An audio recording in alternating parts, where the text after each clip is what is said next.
Welcome to our 56th Street project. I'm going to walk you through this entire thing, so buckle up for some awesome details and a really fun project. So as you come in, there is a detail that is used kind of throughout this project, and it is honoring the existing house that was here, but also updating it in a kind of timeless fashion. So as you come in the entryway, they have this really cool original brick tile that we didn't touch, didn't mess with, but everything else we started and modified. So it has this amazing white oak flooring throughout kind of the whole main floor, and it turned out really, really, really beautiful. So you come in here, and this is the living room. So there used to be a wall right here, and so we blew this wall out as a load-bearing wall, so we put a beam up here in the ceiling. We left this kind of to come down for these beams to kind of die into and give it some room separation. So right here is this really grounding living room. I don't know how else to describe the kind of the calming feeling that this house has. It helps that it's just immersed in nature. There's tons of trees, tons of awesome, beautiful things around, but I think it's also kind of the timeless feel and look that our clients went with. So again, some original built-ins that we really left and didn't do anything with, just covered them up and made sure that they didn't get beat up during the process. This amazing original brick, some just fun details throughout it. We put a new insert gas fireplace in here, so that'll have more efficiency than the old one.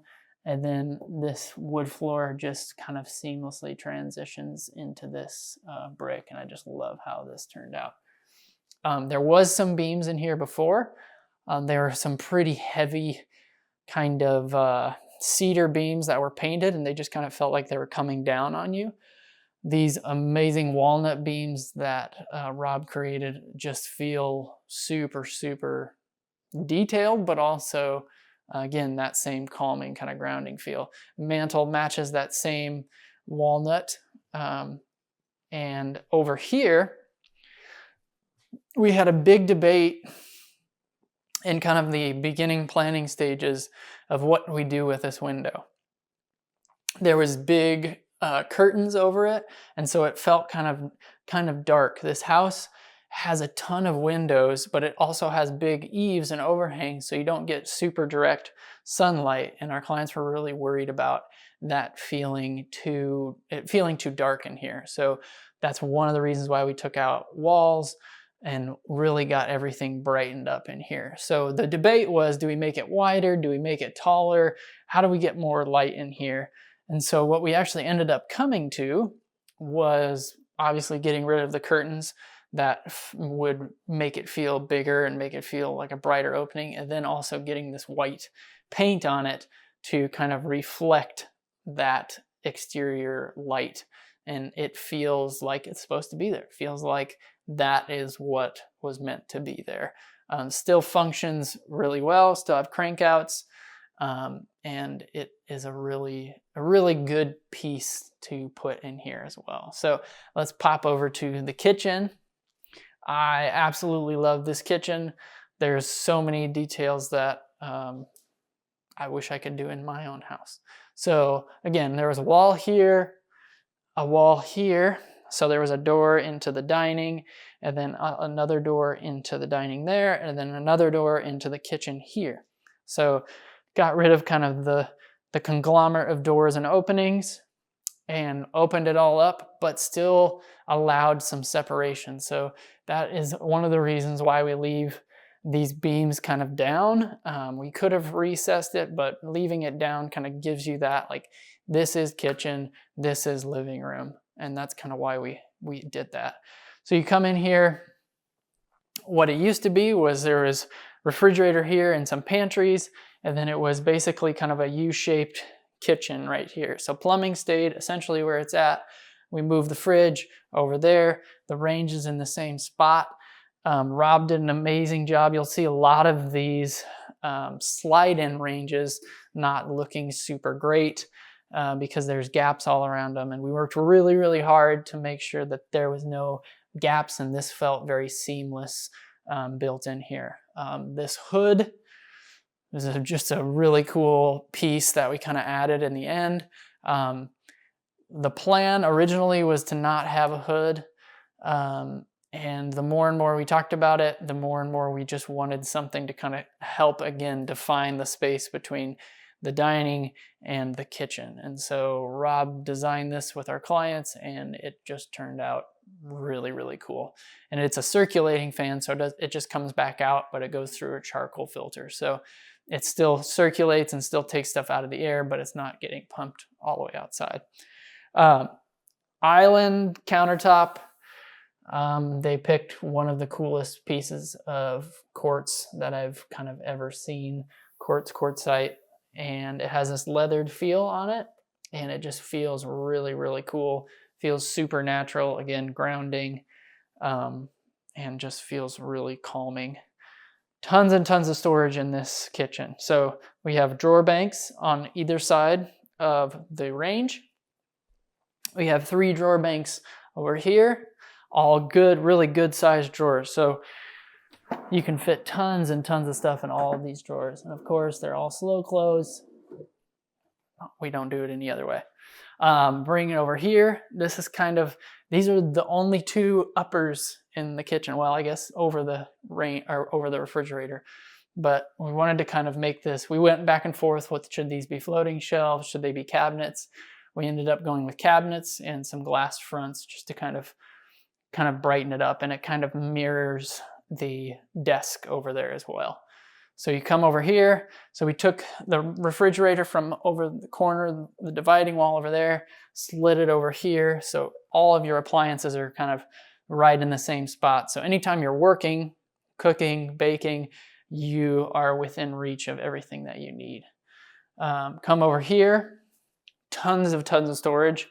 These pantries have tons of usable storage, and I love how this feels. It doesn't really feel like a kitchen. It feels like built-in cabinetry of, you know, the early 1900s, 20s, 50s, where they built in a lot of stuff. Obviously, it feels updated and what it should feel like now, but it has that kind of furniture piece to it rather than, oh, this is a cabinet we stuck on the wall. Again, fun thing, this was an original desk and they really loved it. They wanted to keep it. This is this cool seated glass in it. So we just covered it up and made sure that nobody beat it up, and then pulled everything off, cleaned it up, and it looks and feels like it's supposed to be there. And I love how those old pieces are intertwined with the new, and they feel like they all can work together. All right, and then I'll take you out to this, one of my favorite spaces out here is this sunroom. So you step down, this is just slab on grade. We put LVT floor down in here to, you know, durability, water. This used to have an indoor-outdoor rug in it, and then these used to all be screens. So it was a screened-in porch. It could be used, but only maybe, you know, 3 or 4 months out of the year, and it wasn't a super comfortable space to be in. By updating it, so we really didn't do anything besides floor, and then putting all these new amazing Gherkin double hung windows in here, and they work great. So if you want to get a breeze, it's really hot out today and it feels great in here right now. So if you want a breeze, you can open all these up and you get tons of breeze through, and those shut and close really awesome. And that's all glass around here. And then I'll take you outside and kind of show you how it all feels super, super good. I love the color of this door and how it kind of blends with everything. And Rob and Scott and Mark, they all did a really good job of making this feel kind of all seamless across here. We have a flashing to kind of shed all of our water away.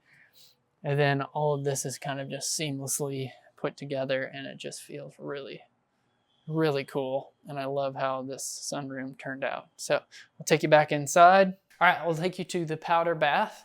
So as you come in through here, again, we did all the flooring through here. We did some flooring in the laundry, and then this fun powder bath. So kept the original vanity, painted it, new countertop, new sink, and then this cool little shiplap accent wall just kind of really just elevates it just that much more. And then another original light fixture. And then if you notice, inside door painted, outside door original to kind of give you that same feel. Again, these are all original doors that we kept. And then we'll make the journey to the primary suite, and I love this part. So as you kind of walk down this hallway, again, there used to be wall here, door to the basement, again, original door. And as you come through here, another original light, love that light. And then you come into here, into, again, yet another very calming space. So where you're standing right now is where an entrance to 2 bedrooms went. So you could go that way into a bedroom / office, or you could go this way into this bedroom. And then you had like a linen closet at the end. So originally we had thought like, okay, how does this look? How do we make this feel like a really good primary suite? And so we were going to actually eliminate this wall altogether. And the more we kind of got in there and looked at it, we're like, okay, let's give it some separation, and that can be kind of an office. And so we went with these super beautiful French doors. So these are, I believe these are the only doors that are new doors in the house. Everything else we tried to save, but they look really cool. And then closet. I love this closet door. So this little French door actually went from living room into the kitchen. And we were trying to figure out, okay, it's so cool. It has these awesome little poles, where can we put it? And this was kind of the first option that we came up with, was a walk-in closet. So we use these for the walk-in closet, and obviously takes up less space than a regular door because you can open all these up and kind of have them open, but you can still close it and shut it off as you need to. And I just love these doors so much. They're such a fun door. And then as you come in here, primary suite bath, we took a lot of time to try and make this all feel right symmetrically. So before, there was a tub over here, there was a hallway closet over there to the entryway, and then you had 2 entrances to the bathroom. So it was kind of strange. So we expanded this way to get a big walk-in, and then we expanded that way to get a big shower, and then that left essentially 2 walls to pick for the vanity. And we went with the exterior wall. A lot of people don't like to have vanities on exterior walls because it's hard with light coming in through things. And so we kind of leaned into it and said, okay, let's make it kind of a picture, which most of this property feels like a picture because it's so beautiful with all these trees. So how do we invite ourselves to go outside? The first thing you see in the morning is the outside. So vanity wise, we lined all of this up so that it's as best centered as we could possibly get it. So these cabinets line up center with the window. This is equally spaced off of there, which is equally spaced off of here. And the mirrors are almost a direct representation of the window. And it just feels like that is how it's supposed to be. And I really love how it turned out. Come down here, new tile floor, and then this amazing shower.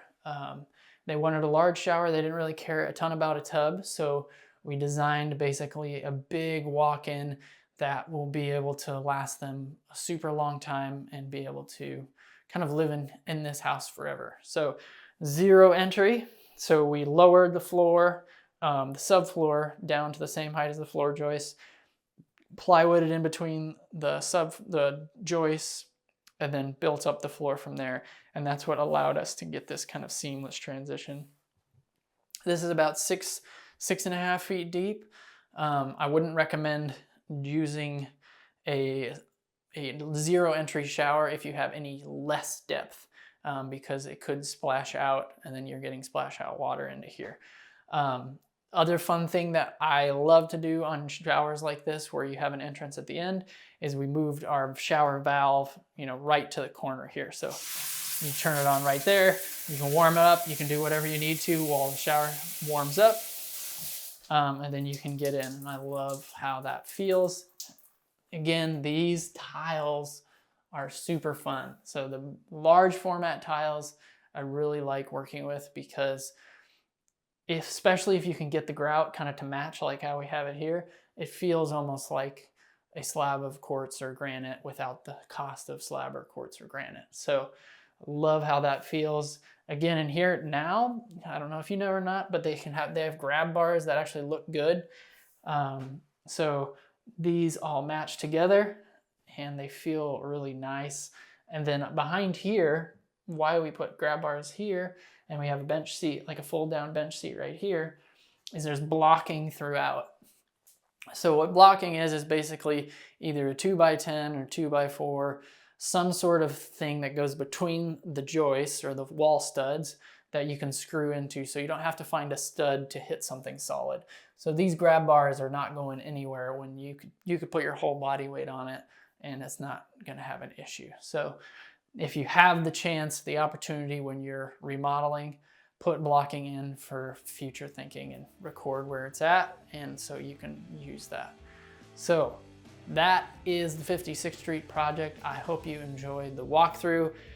Please like this video, subscribe if you thought it was helpful.